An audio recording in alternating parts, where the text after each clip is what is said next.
Good morning, Central Coast. I hope you're prepared for a rather warm one today. We're headed for temps around the low 30s across the coast today. So you've woken up to what will likely be another hot day. Let me introduce myself again for this Sunday morning. I'm Lindy Jones and I'm sitting in the Sunday morning chair here at Rhema CC, ready to walk beside you as you go about getting started for the day.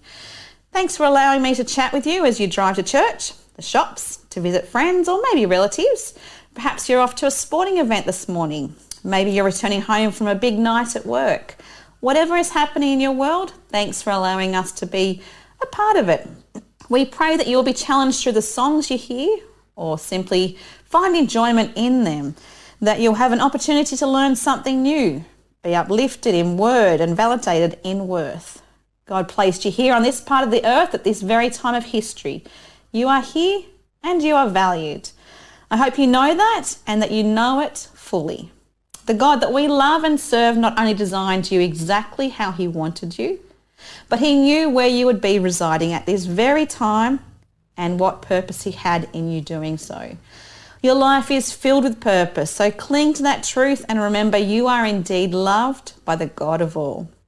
If you're having a rough day, I can promise you with every fibre of my being, he's waiting for you to let go and give it all to him. So surrender your day to him and leave it there.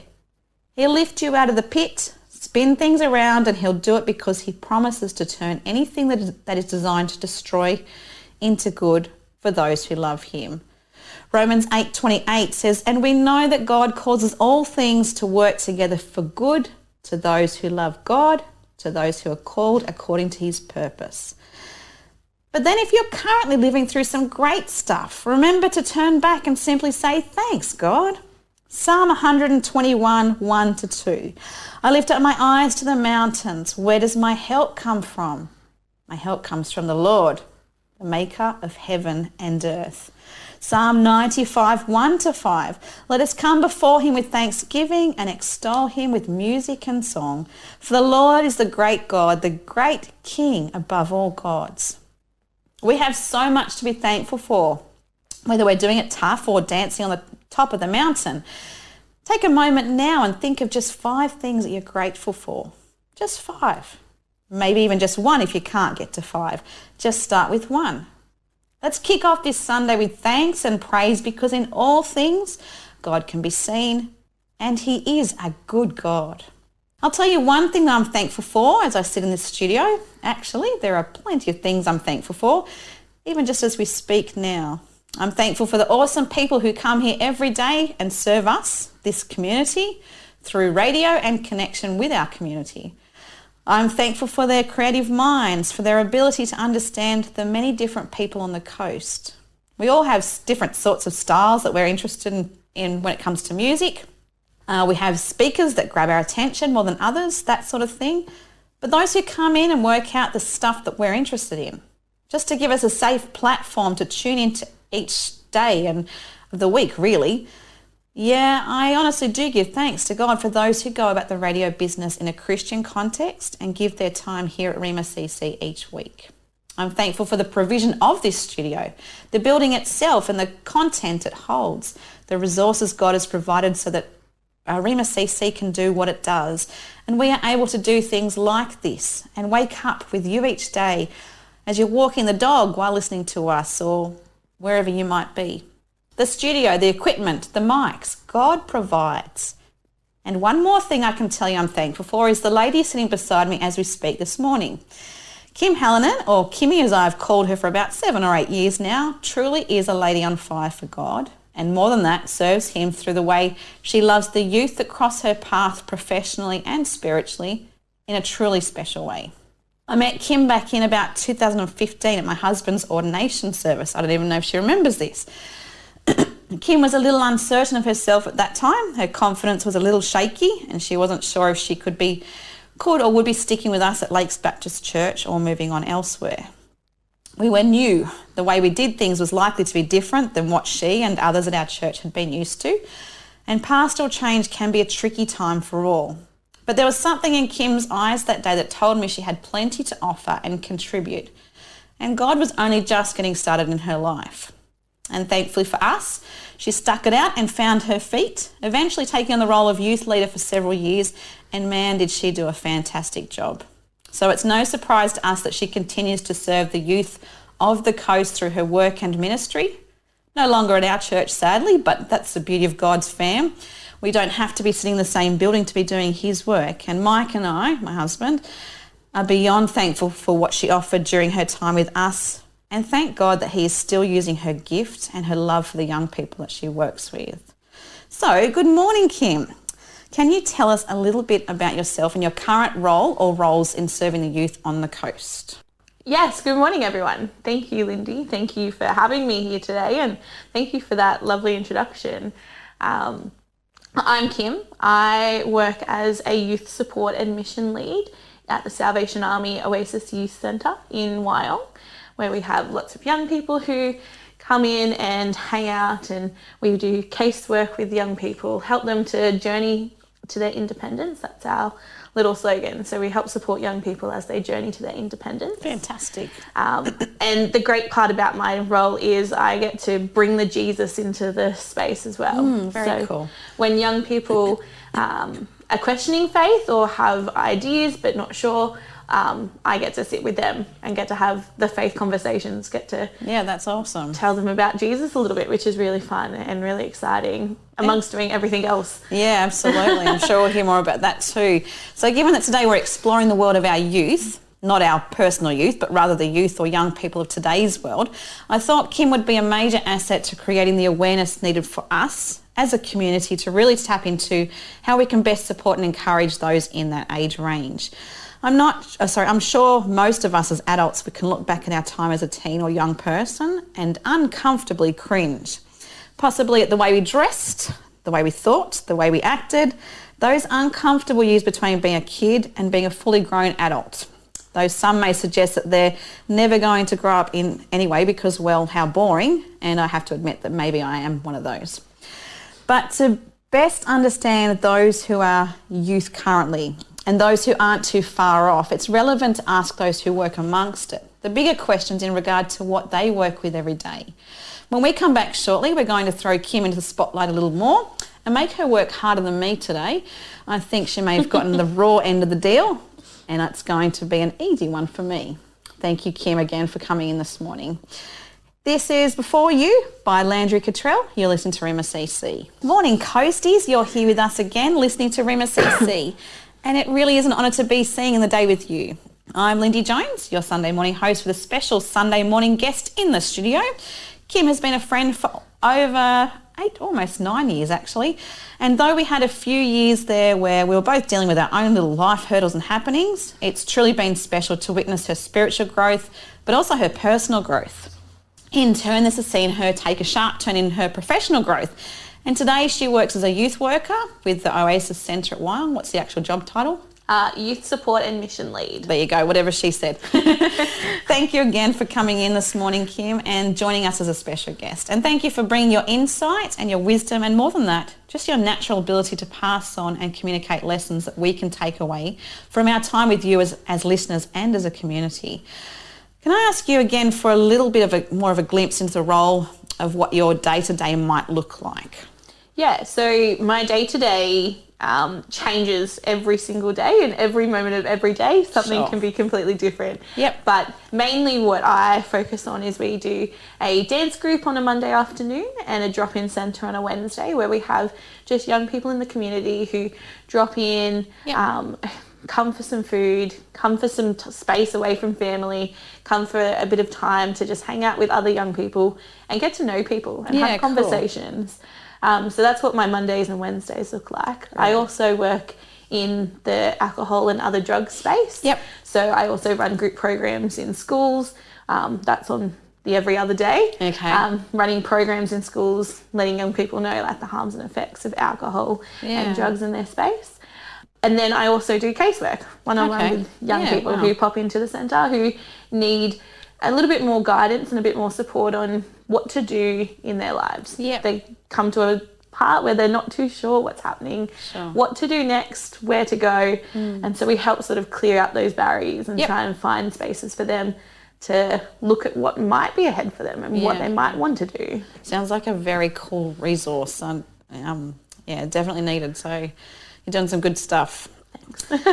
What would you say, this is actually linked to that, I guess, what would you say is the biggest area of concern amongst young people that you see right now? Yeah, one of the biggest concerns for me, obviously I specialise in alcohol and other drugs in my field. Yep.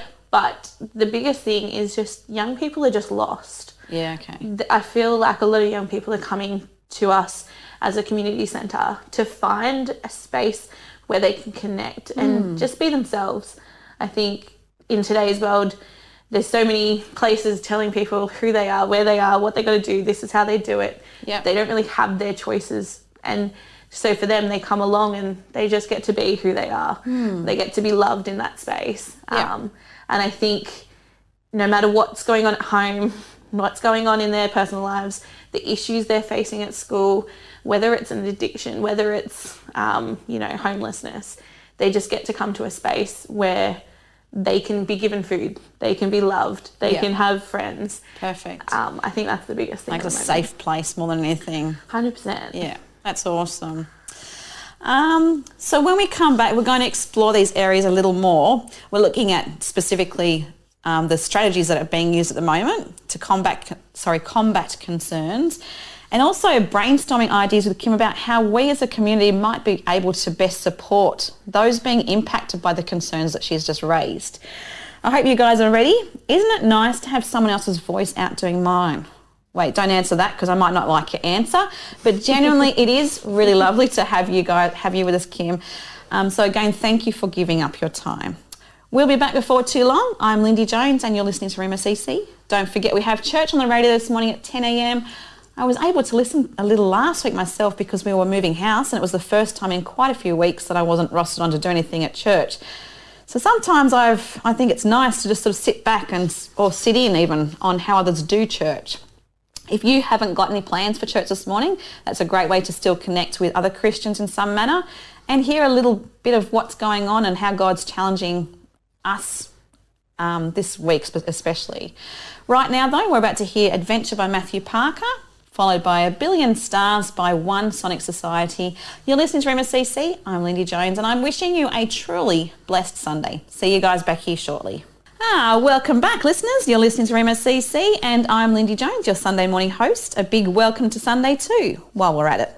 Don't forget to give yourself time to really wind down if you're able to at some point today. I was listening to Focus on the Family a few weeks ago as I drove down here to the studio and was almost blown away by the topic of conversation being discussed. Only the night before I'd said to Mike, my husband, that I was really being challenged to find some way to seriously acknowledge and honour the day of Sabbath. Our lives are so jam-packed that even when we're doing nothing, we're still doing something. So sure enough, that following day after that conversation, I listened and drove to the encouragement that each of us need to just do that, just take some time out and rest. I don't think I was the only one being challenged by that particular show because when I arrived at the studio here at Rhema CC, Eben actually looked at me and said, I'm going to go back and listen to that one. And I admitted that, yep, that would be a huge chance I'd be doing the same. And we talked about how we should actually be integrating rest as a thing into our week. And we also spoke about the practicalities of doing that. It's definitely not easy. I've certainly failed at applying these basic requests from God, even since that conversation I had with Eben. As a society, I think we've got a lot of work to do on where it comes to doing that, resting. So let this be an encouragement to you today. Take whatever opportunity you can to just simply rest. Even God rested on the seventh day. The truth of that just smacked me right in the face when I heard, just the acknowledgement that, hang on, he's given himself permission to rest on the seventh day, so I probably should do the same. I think I've got a lot more to learn than I realise. But now back to our conversation of today, our topic, the youth or young people of 2023. Well, 2023 and the coming years.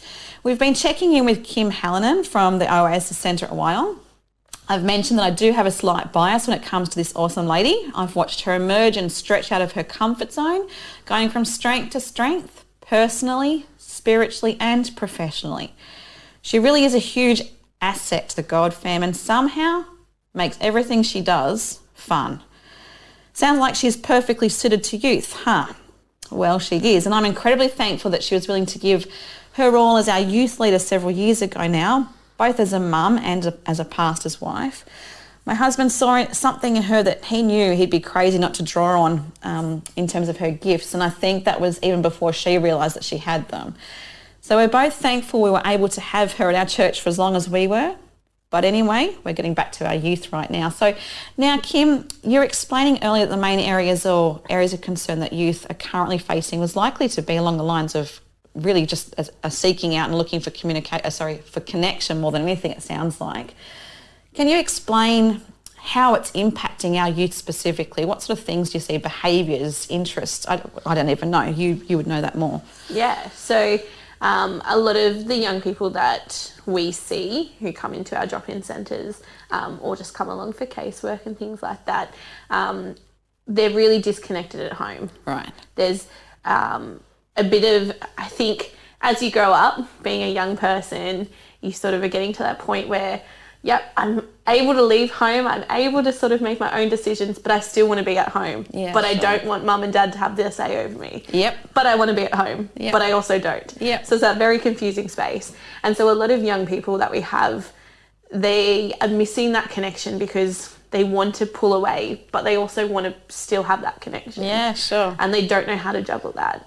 So that is one of the biggest things we find with our young people. The other thing is too, in the school playground. Ah, okay. They find that a lot of, they're in a playground with so many people and they create so many different friendships and relationships. But because there's so many people, they're so overwhelmed. Right. And they don't know who's the person to be friends with and who's this person. Yeah, sure. So we get lots of young people who come to our drop-in centre who don't actually talk to each other in school, but will have the greatest conversations at drop-in. Oh, that's really interesting. Yeah, so they love to build that relationship, but then when it's at school, it's a no-go. It's a no-go. Wow. So it's almost kind of that judgment of, oh, you're hanging out with that person or you're hanging out with that person. So that is another thing that we really notice. So it's about breaking down even their own little barriers they put up, really, it sounds like. 100%. It's all about, just trying to make each one of them, be unique in their own way. Yep. But still loved at the same time. Oh, very cool. So, yes. Good stuff. So what sort of strategies then are you guys, or just in terms of youth work framework at the moment, what sort of things are out there at the moment to help with that sort of stuff? Yeah.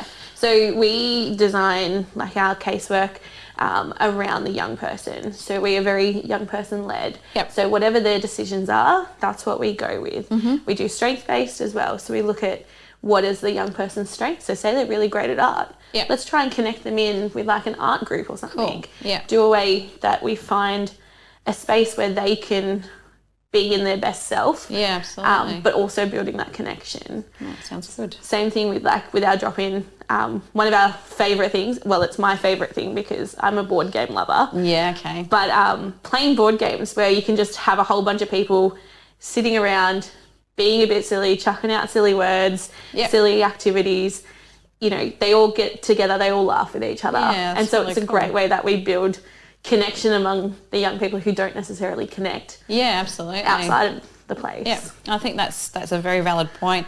And just on a side note, Kim really does love board games. For her 21st, she had a whole theme of board games. It was very cool. That cake was it your mum that made it? Mum made it, yeah. Absolutely amazing. So I'm up to 362 board games. Woo! There you go. Yeah, no, I don't have that discipline to sit long enough. So Exactly. Yeah. So are there any gaps in the ability to meet those needs at the moment? And if there are, how do you believe that how do you believe that we or you guys are going to look at filling those gaps? What can we do and what is being done or what needs to be done still? Yeah, so one of the gaps that we've really tried to focus on at the moment that we're looking at is young people who don't necessarily, like to be at school, or they're kind of already out making those decisions and trying to be independent, maybe not in what society would say is the right ways. Yeah. So a lot of our young people we have, they're the sort of odd bods or the ones who come to our group and craving that friendship and relationship. But then there's also those others who are just on the streets, or who are craving that connection but don't want to be seen coming into a space like that. Sure. So we're really at the moment of rebranding our drop-in space. Oh, that's really cool. And creating something that'd be really exciting for young people to come along. Yeah. Still throwing out ideas, but getting them to actually put the ideas in. Yeah, fantastic. So whether it's bringing in like a skate ramp or different things like that to bring young people in. Too old. What a shame. That's it. Like every week we've got a half-court basketball court, so that goes off every week. But just creating something that will create more of a safe space for our young people. Absolutely. Especially those who, I guess, society would see as the outcast, or society would see as the people who aren't the ones to hang out with, or the friends. Yep. Almost too hard. Almost too hard. In that too hard basket, long gone, all those sure. sorts of things that people throw out. Yep. So creating a space for them is where we're really at the moment.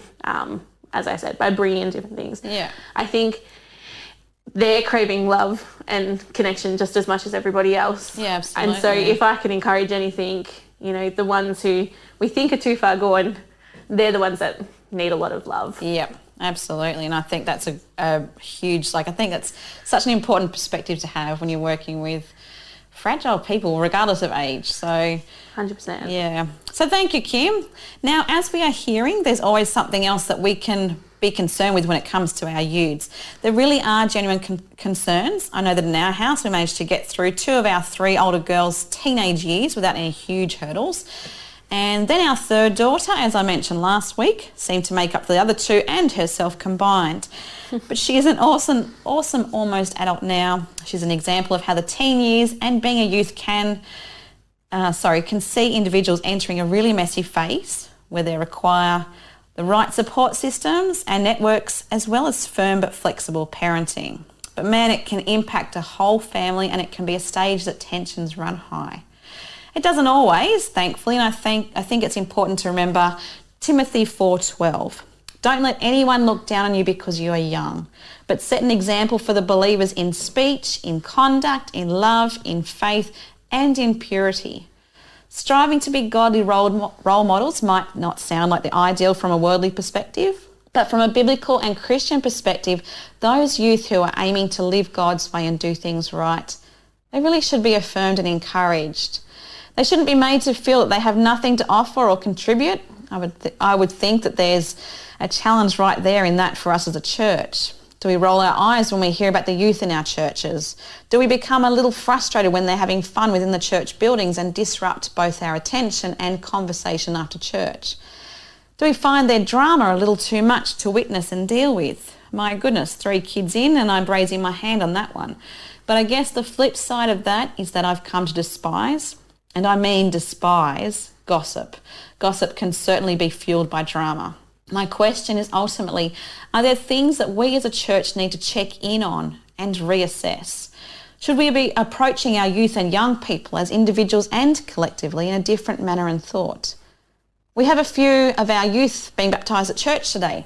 That to me says we are required to really validate our youth, because God stirs and affirms regardless of age or the opinions of others. But affirmation and encouragement certainly goes a long way, and I believe it's our job to follow through on doing so. But what about the impact on families when things are spiralling a little for a young person, whether due to mental health or impact of alcohol and other substances, maybe other dangerous behaviours? What happens then, and how are parents best to deal with a young person who seems to be somewhat out of control?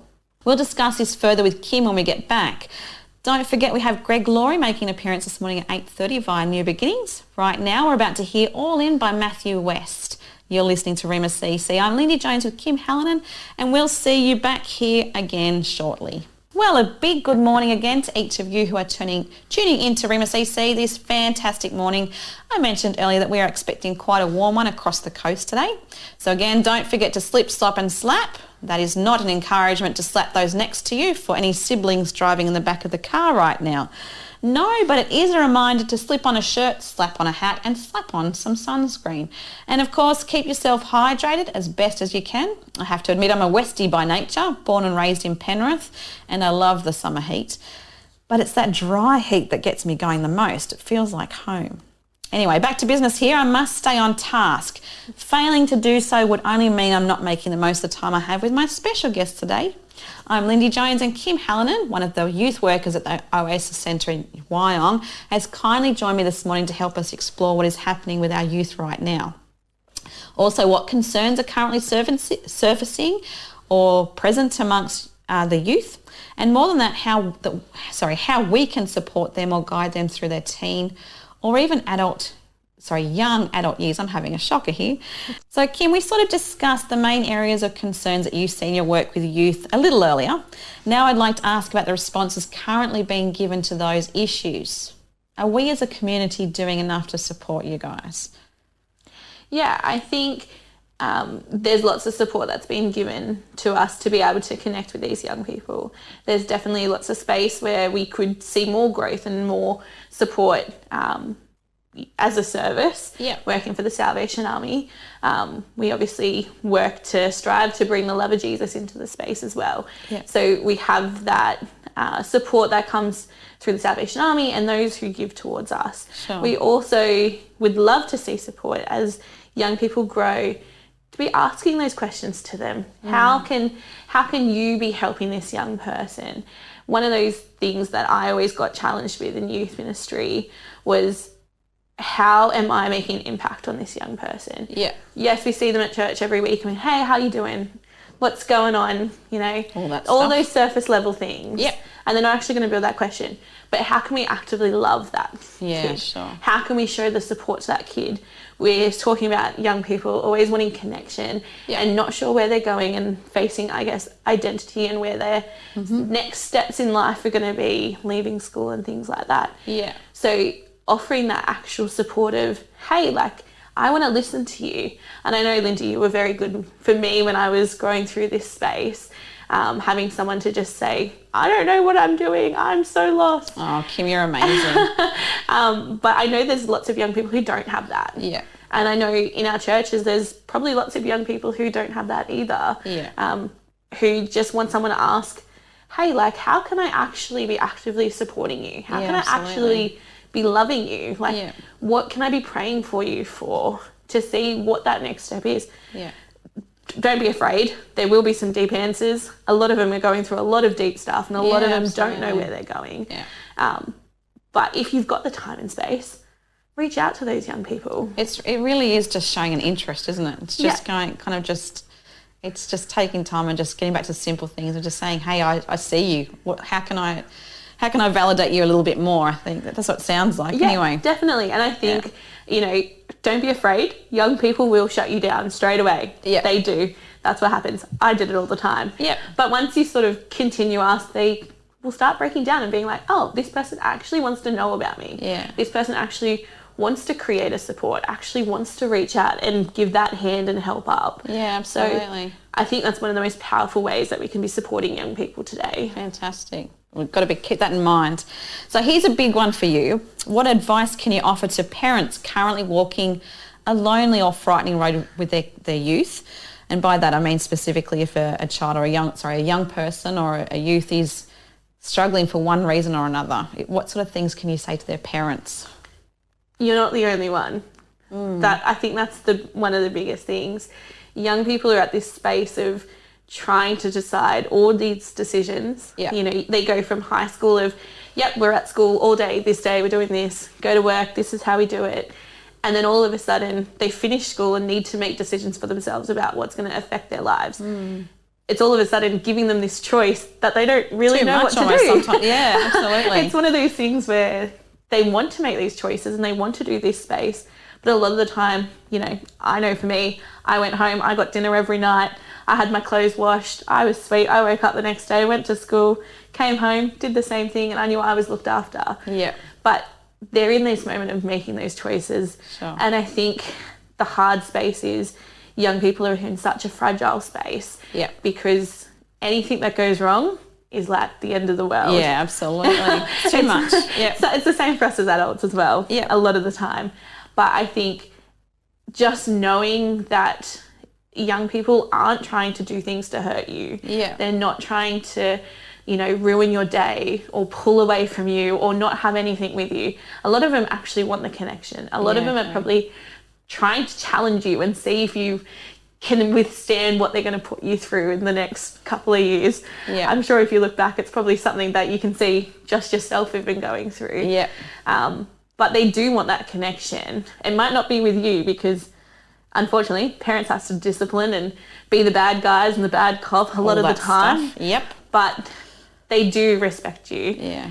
And for those who may not have a great relationship with their parents, at the same time too, they're not trying to do anything to run away from you or be horrible, or I think they're just in that space of they don't know what to do with their choice. They're just working it all out. That's it. Yeah. They're trying to sort through the pieces and trying to work out what actually they want to do. Yeah, absolutely. So great advice. So just stick with it. Yeah. Stay hopeful, parents, and keep praying for your children as teensy people and as they grow. And remember that though teen years are typically messy, like Kim just mentioned, so don't be afraid to seek help from other professionals who can guide you through these years.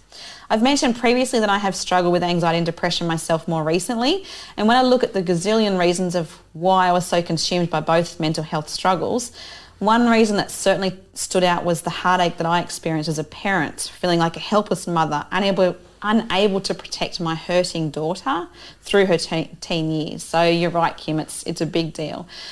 Actually, when I think of it, Kim was actually walking a fair bit of what we went through with our third daughter, but no one ever really talks about how heavy the scenario can be.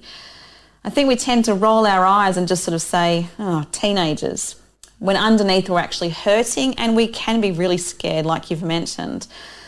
I think for me, I struggled more because I assessed our daughter's situation from both a professional perspective and all the ins and outs of trauma, and I was also her mum, so I was coming at it from two different perspectives.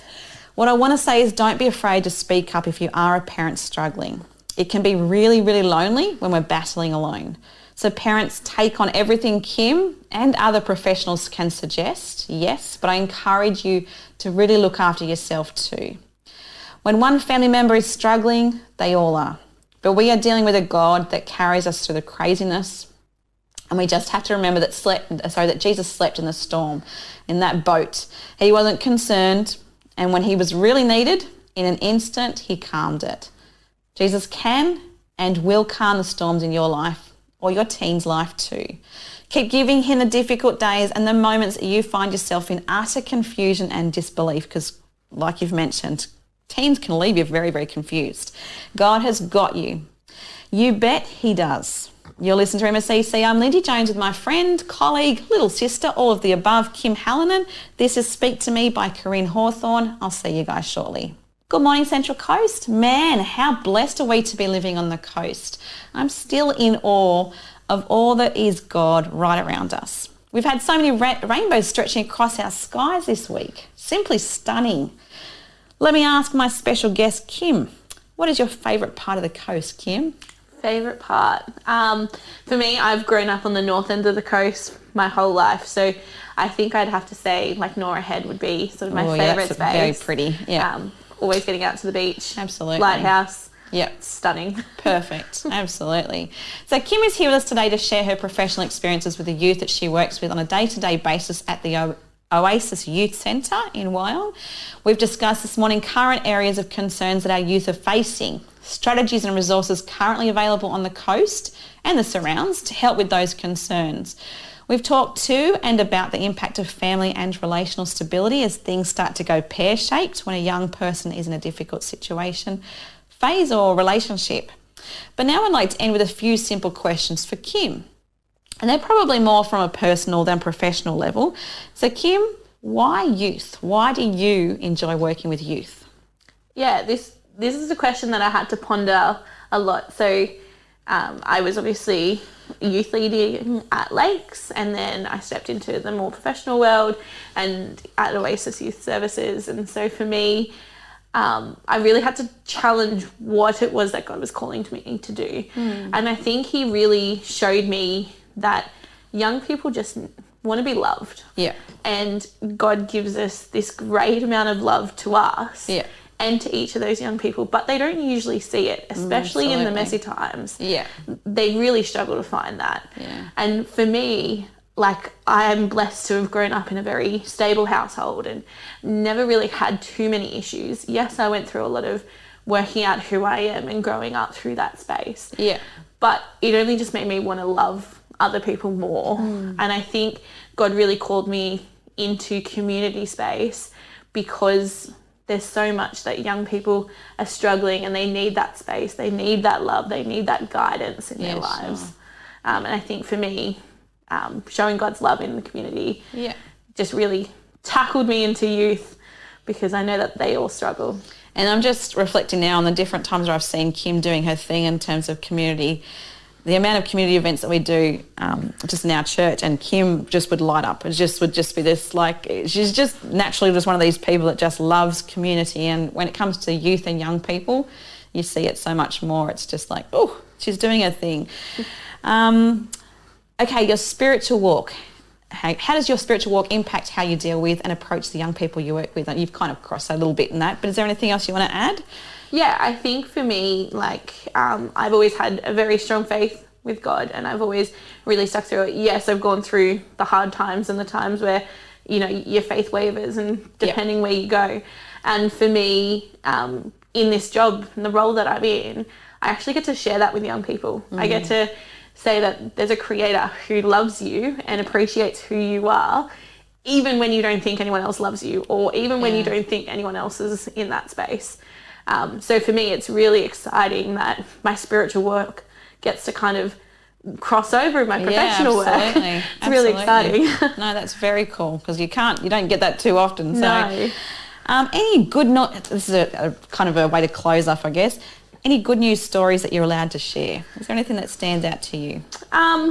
Look, I think for me, I've been working really closely with a young person. Yeah. And the resilience that this young person has been growing and building, it's just been one of the toughest things, but it just shows like a young person. So for this young person, they're not an Australian citizen. They're a permanent resident in Australia. Okay. So they're from New Zealand. Yeah. And they were going for their driver's license. And the first time we turned up, we didn't have the appropriate paperwork. Right. So we were like, okay, cool. Hit the nail on the head. Went back the next day with the paperwork that they suggested. Anyway, something was wrong. It was not the right thing. So we drove home to get another something, came back, and it was still the wrong thing. And so this young person just bawled their eyes out. They just struggled and didn't want to do it anymore. And for me, I also was in the space of I don't know what to do. I don't know how to handle this situation. Sure. And then we went to another Services New South Wales with this young person the following Monday. And we went to go do the license. Anyway, the card declined. It was just like everything was going wrong. This young person is stressing and crying. And all of a sudden, like I was like, we're just going to do it. We'll just pay for it. Sorted. Yeah. She went and sat down and did the test. Passed 100%. Oh, fantastic. And it's one of those things where it's like the joy that she got out of that and the resilience that she built. And that just brought so much joy to me knowing that we're walking with these young people. Even though in the middle it's horrible and they want to give up. Yep. We get to the point where they get it and they're so excited. They want to post it all over Facebook. We had to go and drive to get the classic photo out the front of the Services New South Wales. But this young person just showed so much resilience in that space. That's awesome. And you're so right. It's about character development, isn't it? That's it. Awesome. Kim, thank you for filling the blanks in for me today. I haven't had to work very hard at all. I appreciate you taking on the job for me. I hope I haven't made it too challenging for you. We really do appreciate that you've taken time out to be with us here today.